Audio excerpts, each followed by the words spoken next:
राजा ने दोस्तों कैसे आप लोग। तो चलिए बात करते हैं ऐसी कुछ खबरों के बारे में। तो ये बात करते हैं सबसे पहले राजा व्लॉग के बारे में। तो क्या राजा व्लॉग लोगों को बेवकूफ बना रहे हैं? वेल देखा जाए तो ऐसा लग तो रहा है कि राजा व्लॉग कोशिश कर रहे हैं अपनी अगली कंट्रोवर्सी के बारे में, ताकि उनका अस्तित्व बना रहे यूट्यूब पर। तो सवाल ये है कि आखिर मैं ऐसा बोल क्यों रहा हूँ। तो आइए जानते हैं। तो शायद आपको याद होगा कि कुछ भी पहले राजा एंड उनकी वाइफ की काफी ज्यादा सीरियस फाइट हो गई थी एंड ऐसे कंडीशन बन गए थे कि उन दोनों का डिवोर्स हो जाएगा। बट कुछ देर बाद ही उनका ये मैटर सॉल्व हो गया था, और वो इसलिए क्योंकि राजा की वाइफ प्रेग्नेंट थी। बट नाउ लोगों का कहना है कि राजा की वाइफ प्रेग्नेंट नहीं है, वो लोग लोगों को बेवकूफ बना रहे हैं। एक्चुअली जब वीडियो में राजा प्रेगनेंसी टेस्ट की किट दिखाते हैं तो लोगों का कहना है कि उसमें जो लाइंस बनी है वो फेक है, और वो लाइंस राजा ने रेड पेन से बनाकर दिखाया है। क्योंकि जो प्रेगनेंसी टेस्ट की किट पर लाइंस होती हैं वो रेड नहीं होती हैं, या तो पर्पल कलर की होती हैं या तो मेहरून कलर की होती हैं। बट इसमें रेड है, जो कि ये शो करता है कि वो लाइंस राजा ने खुद से ही बनाकर लोगों को ये बता रहे हैं कि उनकी वाइफ प्रेग्नेंट है। तो अब राजा की वाइफ प्रेग्नेंट है या नहीं वो तो कुछ मंथ बाद पता चल ही जाएगा। और अगर कुछ मंथ बाद कोई बवाल खड़ा करते हैं राजा व्लॉग अपनी वाइफ की प्रेगनेंसी को लेकर, तो श्योर हो जाएगा कि राजा की वाइफ प्रेग्नेंट नहीं थी, वो बस लोगों को बेवकूफ बना रहे थे। तो ना आप लोगों को क्या लगता है कि राजा की वाइफ प्रेग्नेंट है या नहीं? कमेंट सेक्शन में बताइएगा जरूर। तो नेक्स्ट बात करते हैं मिस्टर बीस्ट के बारे में। तो संदीप मिस्टर बीस्ट ने एक कम्युनिटी पोस्ट करते हुए बताते हैं कि लोग उनके ही चॉकलेट को बाई करें, और वो क्यों। तो उसका रीजन मिस्टर बीस्ट बताते हैं कि जो और भी चॉकलेट के फार्म्स है वहाँ पर बच्चों से काम करवाया जाता है और उनको बहुत ही कम पैसे दिए जाते हैं, जबकि मिस्टर बीस्ट के फार्म पे बच्चों को काम नहीं कराया जाता। इसलिए बच्चों को बचाने के लिए, ताकि उनसे कोई काम न कराए, अपनी चॉकलेट बाई करने के लिए बोलते हैं। एंड मिस्टर बीस्ट उन बच्चों को बचाना चाहते हैं ताकि चाइल्ड लेबर को खत्म किया जा सके। तो नेक्स्ट बात करते हैं पीपोय के बारे में। तो जैसा कि मैंने कुछ टाइम पहले बताया था कि एएनआई और यूट्यूबर्स की कंट्रोवर्सी बहुत ही तेजी से चल रही थी, क्योंकि एएनआई यूट्यूबर्स को स्ट्राइक दे रहा था for using ANI's content in free. तो इस स्ट्राइक की लाइन में पीपोय का भी नाम शामिल हो गया है। फिर पीपोय एक कम्युनिटी पोस्ट करते हुए बताते हैं कि उन्हें एएनआई वालों ने कॉपीराइट स्ट्राइक दिया है, एंड वो बताते हैं कि ये कोई रैंडम स्ट्राइक नहीं है, बल्कि वो जानबूझकर लोगों की आवाज को दबाना चाहते हैं। फर्दर वो बताते हैं कि उन्होंने ये चैनल 2017 में स्टार्ट किया था, और वो चैनल को चलाने के लिए अपनी जॉब तक छोड़ दिए थे। तो पीपोय अपने चैनल को इतनी आसानी से नहीं जाने देंगे, क्योंकि उन्होंने बड़ी ही मेहनत करके इस चैनल को बिल्ड किया है। एंड वो एएनआई को बोलते हैं कि उन्हें याद होना चाहिए कि कभी कभी एक छोटी सी चींटी भी हाथी के लिए काफी होती है, इसलिए अब वो फाइट बैक करेंगे एएनआई के अगेंस्ट, क्योंकि एएनआई वालों ने गलत चींटी से पंगा ले लिया, ऐसा उनका कहना है। तो पीपोय की बात आ ही गई है, तो बात कर लेते हैं उनके एक पोस्ट के बारे में। तो जैसा कि आपको पता है कि अभी राजा रघुवंशी वाला केस हुआ, तो इस केस के बाद कुछ फीमेल्स का ये कहना है कि अगर हो गया तो हो गया, क्या ही होगा, क्योंकि न जाने कितने टाइम से महिलाओं के साथ भी गलत होता आ रहा है, तो it's not a big deal. तो इन सब बातों के रिगार्डिंग पीपोय बोलते हैं कि जब कभी भी डॉरी या रेप केसेस होते हैं तो ये नेशनल इशू बन जाता है, और सब एक साइड होकर उस फीमेल के लिए लड़ते हैं ताकि उसको इंसाफ मिल सके। बट जब मेल्स के साथ यही होता है तो ये डबल स्टैंडर्ड क्यों हो जाते हैं। हजारों आदमी इस चीज से सफर कर रहे होते हैं, बट वो शांति से सह लेते हैं। बट जब मेल्स की बात आती है तब कुछ लोग ये कहना स्टार्ट कर देते हैं कि लड़कियों के साथ भी तो होता था, इट मींस कि जो हो रहा है वो सही है, इसलिए ये लड़ाई मेल और फीमेल की है ही नहीं, बल्कि माइंडसेट की होनी चाहिए कि क्या गलत है और क्या सही। तो आपको क्या लगता है कि जो लोग ऐसा बोल रहे हैं कि लड़कियों के साथ भी तो होता था और अब लड़कों के साथ हो रहा है, तो कोई बड़ी बात नहीं है, ये बातें किस हद तक ठीक है और क्या ऐसा होना चाहिए? क्योंकि किसी किताब में लिखा है कि नफरत को प्रेम से ही जीता जा सकता है, बट यहाँ तो कुछ फीमेल्स इन सब केसेस को बदले के भाव से देख रही हैं। तो क्या ये चीजें सही है या नहीं? कमेंट सेक्शन बताएगा जरूर। तो नेक्स्ट बात करते हैं एक वीडियो के बारे में। तो पहले आप ये वीडियो देखिए।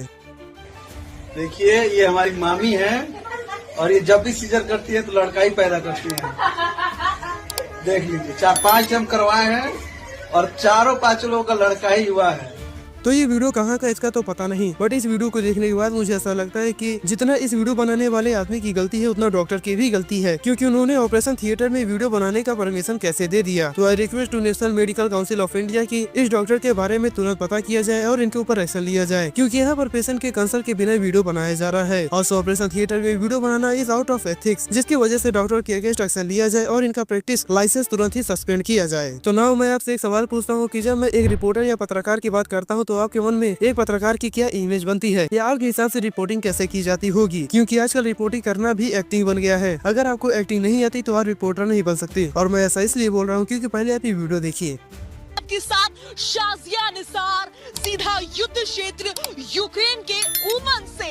युद्ध को 53 दिन का समय बीत चुका है, लेकिन युद्ध जस का तस जारी है। इस बीच रूस की ओर से सनसनीखेज दावे किए गए हैं। रूस का कहना है कि मारियोपोल समेत आसपास के इलाकों में विदेशी सैनिक मौजूद हैं। साथ ही साथ हमारे साथ जुड़े को लेकर तो ये वीडियो देखकर आपको समझ आ ही गया होगा कि मैंने ऐसा क्यों बोला कि आपको एक्टिंग आनी चाहिए पत्रकार होने के लिए। वेल इस लेडी लेडी रिपोर्टर के बारे में आप लोग क्या कहना चाहेंगे? Comment section is open for you, आप कुछ भी बोल सकते हैं। तो इस वीडियो के लिए इतना ही। अगर वीडियो इन्फॉर्मेटिव लगी हो तो वीडियो को लाइक और चैनल सब्सक्राइब करके बेल नोटिफिकेशन ऑन कर लीजिएगा, ऐसे ही डेली की न्यूज एंड अपडेट्स को जानने के लिए। तो फिर मिलेंगे नेक्स्ट वीडियो में कुछ नई खबरों के साथ। तब तक के लिए सभी को राधे राधे और देखते रहिए आपको हमारा चैनल चुगलखोर न्यूज।